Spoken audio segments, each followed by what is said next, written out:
Hello students, class ninth भारतीय शिक्षा board के लिए क्लास नाइन्थ का जो मैथ्स है गणित ज्ञानम, उसके अगले वीडियो लेक्चर में आप सभी का स्वागत है। जैसे कि आप सभी जो जानते हैं कि हम जो है भारतीय शिक्षा बोर्ड के लिए जो क्लास नाइन्थ का मैथ्स है गणित ज्ञानम, उसके लिए हम क्लासेस चला रहे हैं। इससे पहले हमने इसका एक लेक्चर ले लिया है, उसमें हमने आपको नेचुरल नंबर्स, होल नंबर्स और होल इंटीजर्स के बारे में बताया है। अब जो आगे हम आपको पढ़ाएंगे वो अब इसके बाद हम रेशनल नंबर, इरेशनल नंबर्स और आपका नंबर सिस्टम या रियल नंबर्स के बारे में हम आपको जानकारी देने वाले हैं आज के इस वीडियो लेक्चर के अंदर। तो ये हमारी वीडियो सीरीज का तो चैप्टर 1 रहा हमारा। चैप्टर 1 जो रहा हमारा real number system, real number system, उसका आज ये जो है लेक्चर नंबर 2 रहेगा। ठीक है, तो इससे पहले जो लेक्चर आया है पहला, इसमें हमने आपको नेचुरल नंबर, होल नंबर और इंटीजर्स के बारे में जानकारी दी है। उसका जो है आपको लिंक डिस्क्रिप्शन के अंदर मिल जाएगा, उसको भी आप देखिएगा। और अब चलिए आगे चलते हैं। तो जैसे इंटीजर्स के बारे में हमने आपको बताया था कि इंटीजर्स क्या होते हैं। इंटीजर्स आपके जीरो यानी कि होल नंबर्स 1, 2, 3 और इन्फिनिटी तक, और इसी तरह से जो आपके -1, -2, -3, -4 यानी कि माइनस वाले जो नंबर्स हैं माइनस इन्फिनिटी तक चलते रहेंगे ये इसी तरह से। तो ये जो ग्रुप है ये आपका इंटीजर्स कहलाता है। ठीक है, इसके बारे में बहुत अच्छे तरीके से मैंने पिछली वीडियो के अंदर बताया है, तो आप उसको देखिएगा और ध्यान समझिएगा। अब इसके बाद हम आगे चल रहे हैं रेशनल नंबर के बारे में। रेशनल नंबर के बारे में, अब रेशनल नंबर जैसे ही आता है बच्चा कंफ्यूज हो जाता है, स्टूडेंट ज़्यादातर कंफ्यूज हो जाता है कि सर रेशनल नंबर को याद करना बड़ा कठिन है ना, बड़ा मुश्किल है। तो इतना भी मुश्किल नहीं है। आप सिर्फ इतना ध्यान रखो कि रेशनल नंबर क्या है। कोई भी अपोन का नंबर जिसे आप अपोन के रूप में लिख सकते हो वो आपका रेशनल नंबर है। अभी शुरुआत में हम क्या समझते हैं, इस तरह से समझते हैं कि कोई भी नंबर जिसे आप अपोन के रूप में लिख सकते हो वो आपका क्या है, रेशनल नंबर है। जैसे आपने बटे वाली संख्या अपोन वाले नंबर पढ़े होंगे, जैसे 5/4, -3/7, 9/11, है ना, -2/-3। इस तरह से आपने बहुत सारे नंबर्स पढ़े होंगे अपोन वाले, है ना। इनको सिंपल लैंग्वेज में बटे वाली संख्या या अपोन वाले नंबर बोल देते हैं। तो जो भी नंबर आप अपोन के रूप में लिख सकते हो या जो भी आपने अपोन वाले नंबर पढ़े हैं वो आपके सभी के सभी क्या हैं, तो सभी के सभी रेशनल नंबर हैं, है ना। बट इसके अंदर एक बात ये आती है, अगर हम इसको और अच्छे तरीके से डिफाइन करें रेशनल नंबर्स को, तो आप ये कह सकते हो द नंबर, कोई भी वो number, the number which can be which can be written which can be written as p upon q या in the form of p upon q। किसी भी नंबर को जिसको भी आप अपॉन के रूप में लिख सकते हो वो आपका रेशनल नंबर कहलाता है। मैं थोड़ा सा और इसको एक्सप्लेन करता हूँ। Where p and q are where p and q are integers. p और q क्या होते हैं, इंटीजर्स होते हैं। लेकिन एक शर्त और है इसके अंदर, and q is not equal to 0। अब इसका क्या मतलब हुआ, मैंने आपको इंटीजर्स बताए, इंटीजर जो है आपके प्लस में भी चलते हैं और माइनस में भी चलते हैं। 0 भी आपका इंटीजर है। तो जो इससे पिछला वीडियो लेक्चर है उसके अंदर मैंने बताया था आपको कि 0 से अबो जो इंटीजर्स होते हैं वो पॉजिटिव इंटीजर्स होते हैं, और जो 0 से छोटे पॉजिटिव इंटीजर्स होते हैं ये, और जो 0 से छोटे इंटीजर्स होते हैं वो आपके नेगेटिव इंटीजर्स होते हैं। ठीक है, और 0 भी आपका एक इंटीजर है, 0 ना पॉजिटिव इंटीजर है ना नेगेटिव इंटीजर है। इतनी बात मैंने आपको कल बताई थी। ठीक है, या इससे पिछले वीडियो लेक्चर के अंदर बताई थी, अगर आप वीडियो को देख रहे हैं। तो इसके बाद अब क्या है कि आपका कोई भी नंबर जैसे आप p/q की फॉर्म में लिख सकते हो वो आपका रेशनल नंबर है, बट q का वैल्यू 0 नहीं होना चाहिए। p और q इंटीजर्स हो सकते हैं लेकिन q का वैल्यू 0 नहीं होना चाहिए, बिकॉज आप ये जानते हो देखो जैसे एग्जाम्पल ले लेते हैं, एग्जाम्पल ले लिया हमने, मान लीजिए एग्जाम्पल्स हैं आपके पास कि जैसे 5/4, 5 पॉजिटिव इंटीजर है, 4 नेगेटिव इंटीजर, 5 पॉजिटिव इंटीजर है, 4 पॉजिटिव इंटीजर है, दोनों पॉजिटिव इंटीजर्स हैं। यहाँ पर मैंने -3 -7 ले लिया, -3 नेगेटिव इंटीजर है और 7 पॉजिटिव इंटीजर है। इसी तरह से मैंने एक ले लिया है 9/11, यहाँ पर 9 पॉजिटिव है, -11 नेगेटिव इंटीजर है ना। तो -2 -3 यहाँ पर दोनों ही नेगेटिव इंटीजर हैं, ऐसा हो सकता है, ठीक है। चलो आगे थोड़ा सा ना इसको रफ कर देता हूँ मैं। इंटीजर तो आपको समझ में आ ही गए थे, इंटीजर आपने कल पढ़ दिए थे। अब इसके बाद हम जो है सारा अपना फोकस लेकर के आते हैं रेशनल नंबर्स की तरफ। रेशनल नंबर्स की तरफ हम सारा फोकस लेकर के आते हैं। अब तो रेशनल नंबर जो इंटीजर होते हैं आपको पॉजिटिव और नेगेटिव दोनों तरह के हो सकते हैं। अगर मैं ये कहूँ कि 0/11, 0/11 क्या ये आपका रेशनल नंबर है, तो आप कह सकते हो यस ये आपका एक रेशनल नंबर है, क्योंकि P and Q are integers. P भी इंटीजर है और Q भी इंटीजर है ना। तो 0 भी तो एक इंटीजर है, 0 आप P की जगह पर ले सकते हो, यानी कि आप न्यूमरेटर क्या बोलते हो, ऊपर वाले नंबर को क्या बोलते हो आप, न्यूमरेटर बोलते हो। और जो अपोन में नंबर होता है उसको क्या बोलते हो, डिनोमिनेटर बोलते हो। दैट मीन्स कि आपका जो न्यूमरेटर है वो 0 हो सकता है, बट डिनोमिनेटर 0 नहीं हो सकता। न्यूमरेटर 0 हो सकता है बट डिनोमिनेटर 0 नहीं हो सकता। उसका भी एक कारण है, उसका भी एक रीजन ये है कि अगर हम किसी भी नंबर को अपोन में 0 लगाएं तो उसका जो हमें आंसर मिलता है वो इनफाइनाइट मिलता है, इनफाइनाइट मिलता है। अब ये इनफाइनाइट क्यों आता है, क्योंकि 0 है नथिंगनेस। 0 क्या है, 0 है नथिंगनेस। जब कुछ भी नहीं होता तब 0 होता है ना। तो नथिंगनेस, या दूसरा वर्ड आता है वॉइड। अब अगर हम कुछ भी ना होने से 5 को डिवाइड करें तो क्या आएगा, तो क्या आएगा। अब हम ये तो कह नहीं सकते कि 1 से डिवाइड किया 5 को तो 5 आ गया, 5 तो आ नहीं सकता। लेकिन हम कुछ भी ना से किसी भी चीज से नहीं, हम 5 को डिवाइड कर रहे हैं तो क्या हुआ, वो आपका इनफाइनाइट आ गया, क्योंकि उसके आप इनफाइनाइट टुकड़े कर सकते हैं। 5 के तब आप इनफाइनाइट टुकड़े कर सकते हैं, इसलिए किसी भी नंबर को आप अगर 0 से डिवाइड करते हैं तो उसका आंसर इनफाइनाइट आता है। इसीलिए हम ये कहते हैं कि Q का वैल्यू 0 नहीं होना चाहिए, यानी कि डिनोमिनेटर में 0 नहीं आना चाहिए, ठीक है। ये हमने पढ़ा रेशनल नंबर के बारे में। तो रेशनल नंबर हमारे दो तरह के होते हैं। एग्जाम्पल आपने समझे कि कोई भी नंबर जिसे आप अपॉन के रूप में लिख सकते हो वो आपका रेशनल नंबर है, बट आपका 0 अपॉन में नहीं होना चाहिए, क्योंकि डिनोमिनेटर में 0 आने का मतलब है कि वो जो वैल्यू आएगा वो आपका इनफाइनाइट आएगा, है ना, अनडिफाइंड आ जाएगा। बट अभी हम यहाँ पर रेशनल नंबर दो तरह के होते हैं। अगर मैं बात करूँ तो अगर रेशनल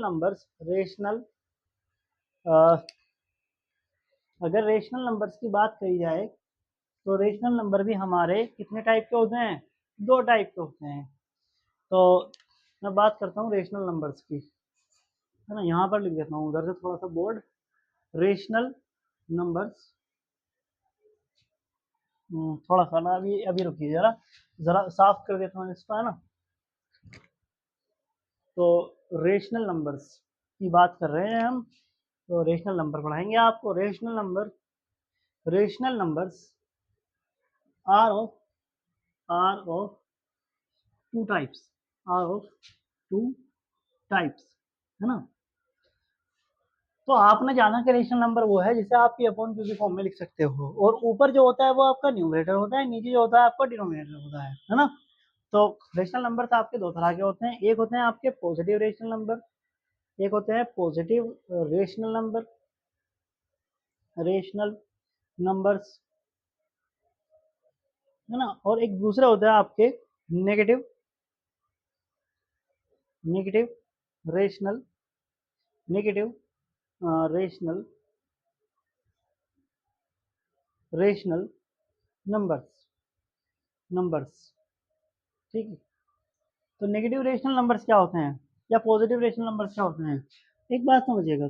व्हेन बोथ, जब दोनों ही न्यूमरेटर और denominator, when both numerator and denominator are are positive और नेगेटिव दैट मीन्स जब दोनों ही आपके न्यूमरेटर और डिनोमिनेटर दोनों ही या तो आपके पॉजिटिव हो या दोनों ही आपके नेगेटिव हो, दैट मीन्स पी और क्यू या तो ये दोनों पॉजिटिव हो या दोनों ही ये पी और क्यू नेगेटिव हो, है ना, तो आपका पॉजिटिव रेशनल नंबर कहलाता है। जैसे कि अभी मैं बात करता हूँ यहाँ पर, जैसे एक एग्जांपल के तौर पर आप ले लीजिए, एग्जांपल ले लिया आपने, जैसे आपने ले लिया 5/7 या आप ले लो -2/-3। तो क्योंकि इस एग्जांपल के अंदर, फर्स्ट वाले एग्जांपल के अंदर दोनों ही पॉजिटिव हैं, तो पॉजिटिव इंटीजर होने की वजह से ही ये क्या हुआ, आपका पॉजिटिव रेशनल नंबर हुआ। और अगर न्यूमरेटर और डिनोमिनेटर दोनों ही आपके नेगेटिव इंटीजर्स हैं तो भी आपका ये पॉजिटिव रेशनल नंबर ही कहलाएगा। ठीक है, अब इधर मैं बात करता हूँ नेगेटिव रेशनल नंबर की। नेगेटिव रेशनल नंबर्स क्या होते हैं, इधर इफ इधर न्यूमरेटर और डिनोमिनेटर, या तो न्यूमरेटर या डिनोमिनेटर में से कोई एक चीज, इधर न्यूमरेटर और denominator is negative, then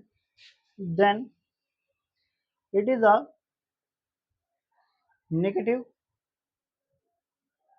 rational number. ठीक है, नेगेटिव रेशनल नंबर वो कहलाता है कि या तो न्यूमरेटर हो या डिनोमिनेटर हो, दोनों में से ही कोई एक अगर आपका नेगेटिव आता है तो वो आपका नेगेटिव रेशनल नंबर कहलाता है।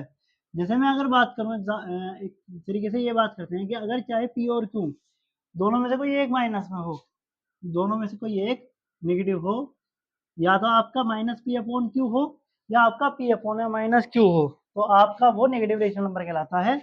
अगर मैं इसके एग्जांपल की बात करूं तो यही से एग्जांपल ले लेते हैं, जैसे -5/7 और आप कह सकते हो 2/-3। ठीक है, 2/-3। तो यहां से आप ये देख रहे हो कि या तो न्यूमरेटर और डिनोमिनेटर दोनों में से कोई एक अगर आपका नेगेटिव है तो वो आपका नेगेटिव रेशनल नंबर कहलाता है। ठीक है, आपका न्यूमरेटर या डिनोमिनेटर में से अगर कोई एक नेगेटिव है तो वो आपका नेगेटिव रेशनल नंबर कहलाता है। ठीक, तो ये हुआ हमारा रेशनल नंबर्स के बारे में। अभी हम रेशनल नंबर्स के बारे में और बहुत सारी बातें जानने वाले हैं, तो पहले आप इसको करिएगा नोट। अगर आपको किसी भी तरह की कोई भी प्रॉब्लम आती है तो आप जो है कमेंट बॉक्स में कमेंट कर सकते हैं और अपने सारे डाउट्स को क्लियर कर सकते हैं। ठीक है, तो जो भी प्रॉब्लम आती है कमेंट में कमेंट करिए और कमेंट बॉक्स में कमेंट करिए और जो है इसको करिएगा नोट और आगे चलेंगे फिर इसके बाद। अब देखिएगा, जिस तरह से कि रेशनल नंबर मैंने आपको बताया है कि रेशनल नंबर वो है जिसे आप p/q फॉर्म में लिख सकते हैं। तो मैंने आपको इंटीजर्स के बारे में पढ़ाया था कि आपके इंटीजर्स क्या है। इंटीजर्स आपका पूरा नंबर होता है ना, जो भी आप कुछ भी लिख सकते हो इंटीजर में, लेकिन पूरा होना चाहिए, है ना। 0, 3 या कुछ भी आप नंबर लिख लो, कुछ भी नंबर ले लो आप, -7 ले लो, कुछ भी नंबर ले लो आप, बट वो पूरा होना चाहिए। यानी कि इंटीजर जो है आपका प्लस में नहीं होना चाहिए, सॉरी इंटीजर आपका अपॉन में नहीं होना चाहिए और ना ही डेसिमल में होना चाहिए, तो वो आपका इंटीजर होता है। कोई भी नंबर जो ना अपॉन में हो और ना ही वो डेसिमल्स के अंदर हो वो आपका इंटीजर होता है। ठीक है, तो यहाँ से अगर मैं बात करूँ क्या इंटीजर, देखो आप ही जानते हो, आपको बचपन से पढ़ाया गया है कि जिस नंबर के अपॉन में कुछ नहीं उस नंबर के अपॉन में 1, है ना। इस नंबर के अपॉन में कुछ नहीं उस नंबर के अपॉन में 1, क्योंकि अगर मैं 1 से -5 को डिवाइड करूँ तो -5 ही आ जाएगा। तो 2 के भी अपॉन में 1 और 0 के भी अपॉन में 1 और 3 के भी अपॉन में 1 और -7 के भी अपॉन में 1।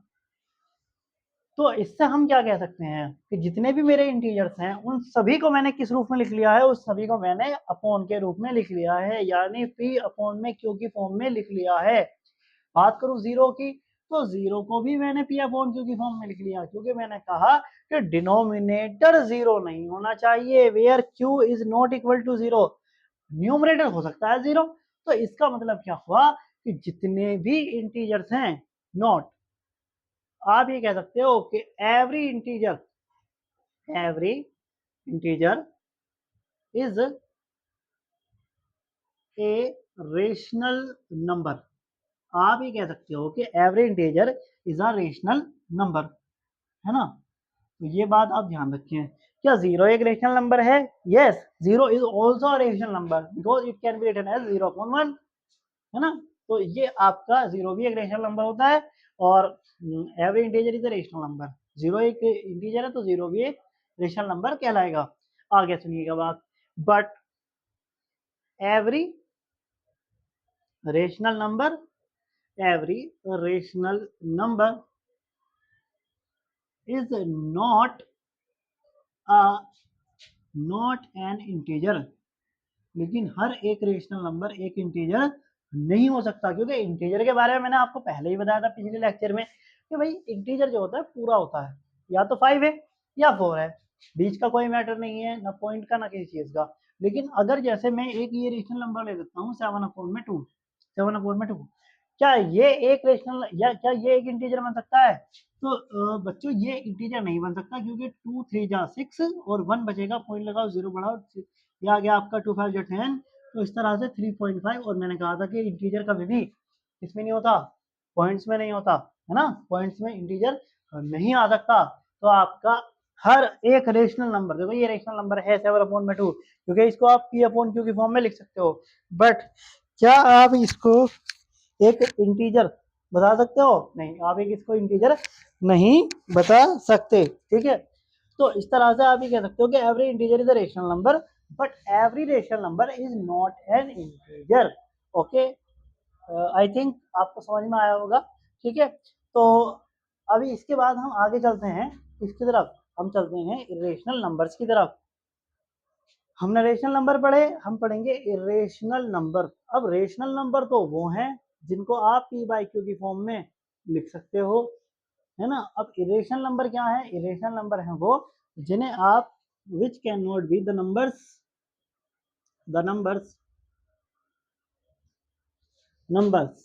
which cannot be which cannot be written which cannot be written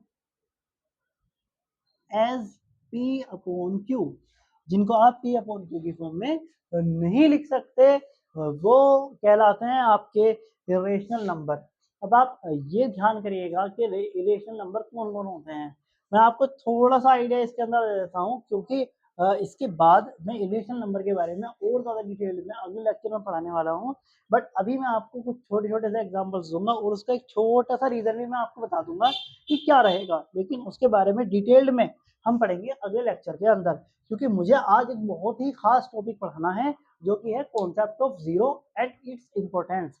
zero आया कहाँ से है और जीरो जो है, जीरो की शुरुआत कैसे हुई, वो मैं आपको आज बताने वाला हूँ, और कहाँ कहाँ हम उसका यूज करते हैं उसके बारे में बताने वाला हूँ कि जीरो, ये जो सिंबल है जीरो, ये कहाँ से आया है, किसने दिया है, इसके बारे में मैं आज आपको बताऊंगा, है ना। तो इरेशनल नंबर क्या होते हैं? The numbers which can not be written as P/Q। तो फॉर एग्जांपल के तौर पर हम देख लेते हैं। देखो एग्जांपल में आपने एक लेटर पढ़ा होगा पाई, पाई पढ़ा आपने। अब आप ये कह दो कि सर इरेशनल नंबर पाई, पाई तो हमने सर वैल्यू पढ़ी है इसकी, हमने तो पढ़ा है सर कि पाई इक्वल टू होता है 22/7।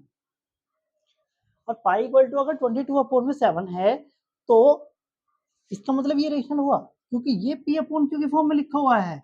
तो फिर आप कह रहे हो कि सर ये तो इरेशनल का एग्जांपल है, तो आप ये इरेशनल का एग्जांपल और आप कह रहे हो कि इसको P/Q की फॉर्म में नहीं लिखा जा सकता। बट पाई की वैल्यू तो हम जानते हैं 22/7, हमारे सर ने बताया 8th में 7th में कि पाई की वैल्यू जो है 22/7 होती है।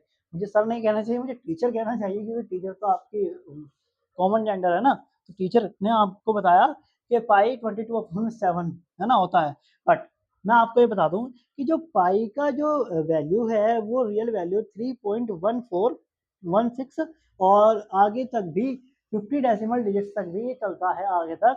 लेकिन ये जो पाई का जो आप वैल्यू लेते हो 22/7, ये नियर इक्वल टू 3.14 है ना। तो पाई की जो वैल्यू है रियल, वो आपकी बहुत बड़ी वैल्यू है, बट ये जो वैल्यू है 3.1416 ये नियरली इक्वल टू 22/7 है, इसलिए कैलकुलेशंस को सोल्व करते हुए हम उसको 22/7 ले लेते हैं, बट एक्चुअल वैल्यू 22/7 नहीं होती, ये आप ध्यान रखें, है ना। तो अभी हम क्या कर रहे हैं कि एक तो पाई जो कि एक रेशनल नंबर है, और रूट के अंदर के वे सभी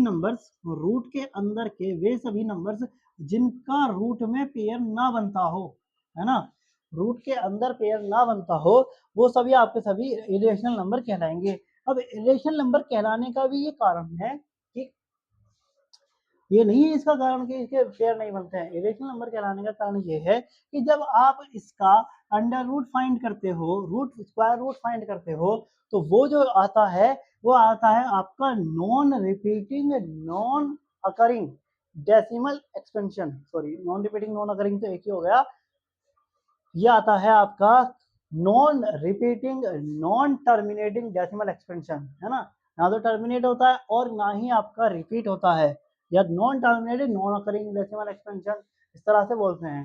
तो डेसिमल एक्सपेंशन के बारे में मैं आपको अगले वीडियो सीरीज के अंदर बताने वाला हूँ, अगली सॉरी वीडियो सीरीज बोल रहा हूँ, वीडियो लेक्चर के अंदर, लेक्चर 3 के अंदर बताऊंगा मैं आपको डेसिमल एक्सपेंशन के बारे में। फिलहाल आप ये याद रखेंगे कि इरेशनल नंबर वे होते हैं जिनको आप पी अपॉन क्यू की फॉर्म में नहीं लिख सकते, और इसके कुछ एग्जांपल्स जैसे पाई है, और पाई के साथ साथ आपके रूट की वे सभी वैल्यूज जो आपके जिनका पेयर ना बनता हो। देखो मैंने 4 क्यों नहीं लिया, मैंने 4 इसलिए नहीं लिया क्योंकि मैं 4 में पेयर बना दूंगा 2 इंटू 2, और पेयर में से बाहर निकल जाएगा 2, तो इसका मतलब है इसको मैं 2 के अपॉन में 1 लिख करके इसको रेशनल नंबर बना सकता हूँ, है ना।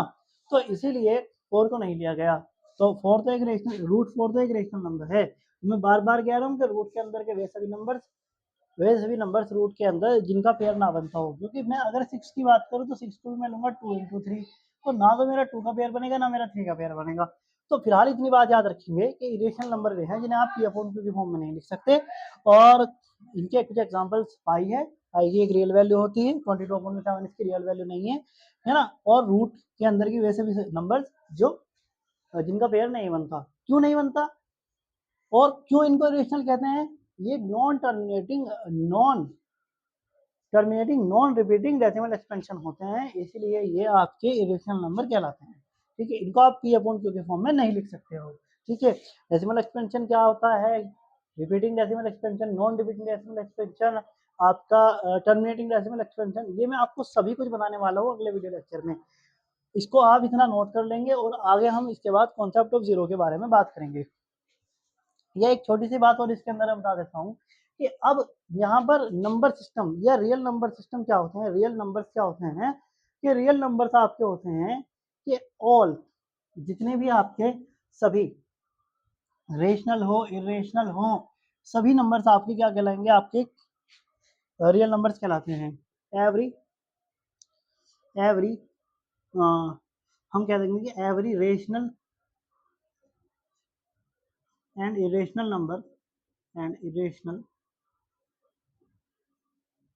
Number every rational and irrational number is called a real number। इसका मतलब क्या हुआ, इसका मतलब ये हुआ कि आपके चाहे नेचुरल नंबर हो, आपके चाहे होल नंबर्स हो, आपके चाहे इंटीजर्स हो, आपके चाहे रेशनल नंबर्स हो, आपके चाहे इरेशनल नंबर्स हो, ये सभी के सभी आपके रियल नंबर्स की फैमिली के अंदर आते हैं, है ना। तो आप इंटीजर्स कह लो वो भी आपके रियल नंबर्स है, नेचुरल नंबर कह लो वो भी आपके रियल नंबर्स है, इरेशनल कहोगे वो भी रियल नंबर्स हैं, तो सभी के सभी आपके रियल नंबर्स कहलाते हैं। ठीक है, इनके अलावा एक इमेजिनरी नंबर्स और होते हैं, कॉम्प्लेक्स नंबर जिनको हम बोलते हैं, है ना, तो वो अभी आपके सिलेबस के अंदर नहीं है, क्लास 9 के अंदर, क्लास 9 के अंदर आपके रियल नंबर है, तो हम केवल रियल नंबर के बारे में ही पढ़ाएंगे। ठीक है, अब इसके बाद मैं आपको कॉन्सेप्ट ऑफ जीरो और उसके इंपॉर्टेंस के बारे में बताने वाला हूँ, तो इसको कर लेंगे आप नोट। ठीक है, तो इसमें इतना नोट करिएगा, आगे चलते हैं फिर इसके बाद। तो अब जो हम पढ़ने वाले हैं वो पढ़ने वाले हैं कॉन्सेप्ट ऑफ जीरो के बारे में और इसकी इंपॉर्टेंस के बारे में। जीरो का कॉन्सेप्ट क्या है, जीरो कहाँ से आया है उसके बारे में, और जीरो का कहाँ कहाँ इम्पोर्टेंस है, कहाँ कहाँ इसका यूज है, तो हम उसके बारे में बात करने वाले हैं। तो सबसे पहले हम बात करेंगे जीरो के ओरिजिन के बारे में। हम बात करते हैं origin of zero, origin of zero के बारे में बात करते हैं। तो देखिएगा जीरो का जो कॉन्सेप्ट आया है, जीरो कहाँ हुआ इन्वेंट। जीरो आपको पता होगा कि जीरो के बारे में ये कहा जाता है कि जीरो का आविष्कार या जीरो का जो इन्वेंशन है वो कहाँ हुआ है, वो इंडिया के अंदर हुआ है, प्राचीन भारत के अंदर इंडिया का ओरिजिन हुआ है। ठीक है, जो जीरो है उसका इन्वेंशन एंशिएंट इंडिया के अंदर ही हुआ है ना। लेकिन जीरो केवल जीरो एक सिंबल नहीं है, जीरो एक सिंबल नहीं है। जीरो का जो मतलब है वो है नथिंगनेस। क्या है? नथिंगनेस। यानी कि जब कुछ भी ना हो तो हम वहां पर किसको यूज करते हैं, हम वहां पर यूज करते हैं जीरो को, है ना। नथिंगनेस कह सकते हैं या आप एब्सेंस कह सकते हैं कि कुछ भी ना होना, उस चीज की अनुपस्थिति होना, एब्सेंस होना, ये क्या होता है, जीरो होता है ना।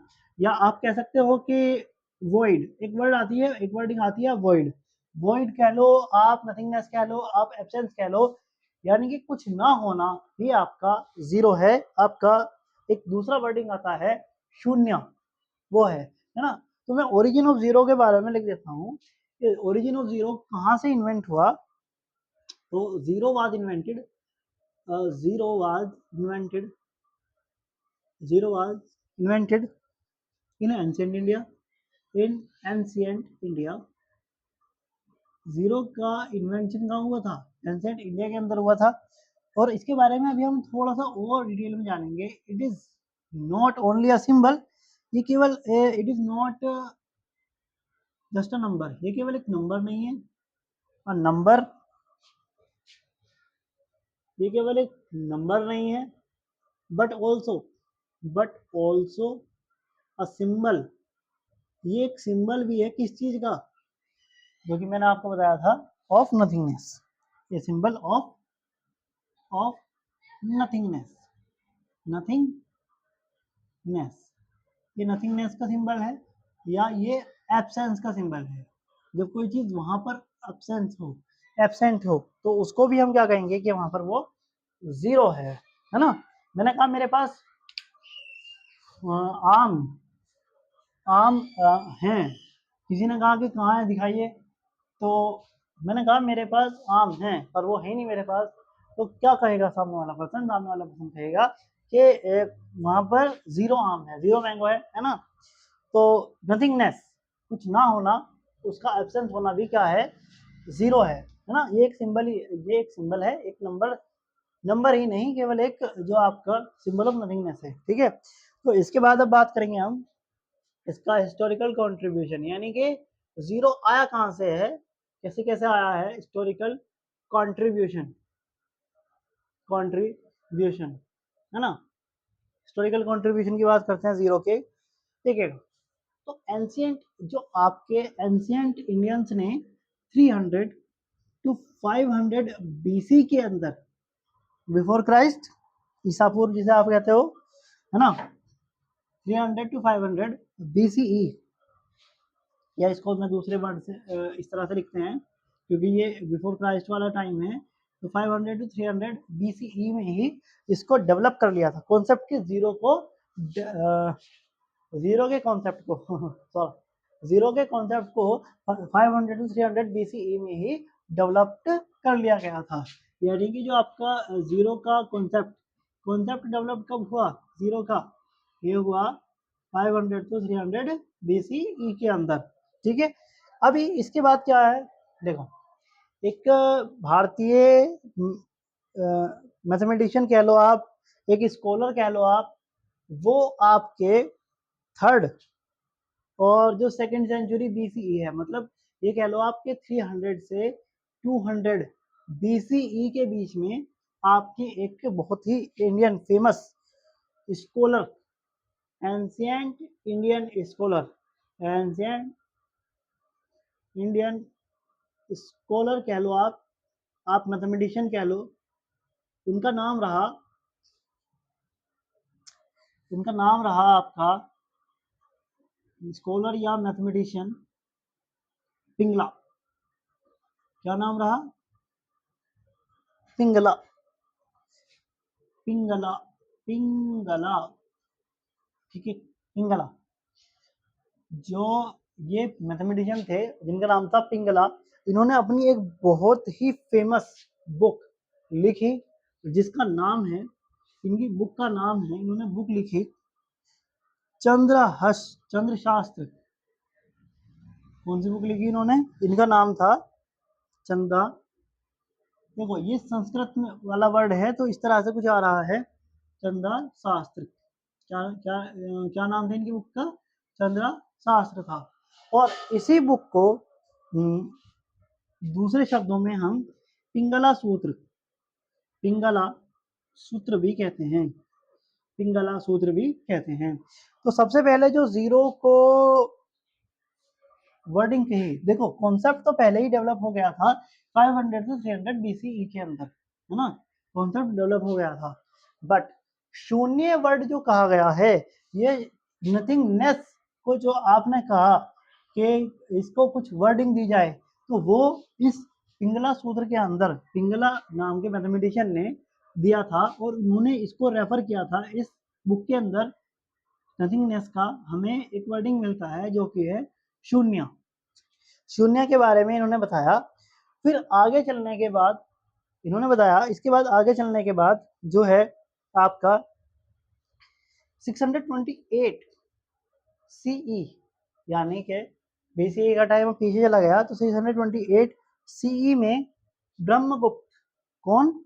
ब्रह्मगुप्त ने, ब्रह्मगुप्त ये भी आपके भारत के एक फेमस मैथमेटिशियन स्कॉलर रहे। ब्रह्मगुप्त ने क्या किया? ब्रह्मगुप्त ने डेवलप किया जीरो को, ये सिंबल, इन्होंने सिंबल जीरो जो आप यूज करते हो ना, ये जो जीरो सिंबल आप यूज करते हो, है ना, इसको डेवलप किसने किया? ब्रह्मगुप्त ने। कब डेवलप किया? 628 CE के अंदर। तो आप ये देख रहे हो ना, आप ये देख रहे हो ना कि हमारे भारत के अंदर कितने ज्यादा चीजों को अच्छे तरीके से एक्सप्लेन किया जाता है, समझाया जाता है। अगर आप अपने भारतीय वेदों की तरफ देखेंगे और आप एंशिएंट इंडियन स्कल्पचर स्कल्पचर्स की तरफ देखेंगे तो आपको देखने के लिए मिलेगा कि बहुत सारी ज्ञान की बातें हमारे वेदास के अंदर, हमारे भारतीय पुराणों के अंदर आपको देखने के लिए मिलेगी, है ना। अब इन्होंने सिंबल जीरो को तो बता दिया ब्रह्मगुप्त ने, ठीक है, और ये बताया इन्होंने कि इसको इंडिपेंडेंट कैलकुलेशन के लिए भी यूज किया जा सकता है, इंडिपेंडेंट कैलकुलेशंस के लिए भी इसको यूज किया जा सकता है, ठीक है, इंडिपेंडेंट कैलकुलेशंस के लिए भी इसको यूज किया जा सकता है। और यूज किया जाता है, यूज्ड फॉर, बताया था इन्होंने ब्रह्मगुप्त ने। अब इसी के साथ साथ एक हमारे और मैथमेटिशियन रहे जिनका नाम रहा भास्कराचार्य सेकंड, भास्कराचार्य सेकंड। इन्होंने क्या किया? इन्होंने, भास्कराचार्य सेकंड ने, इन्होंने क्या किया?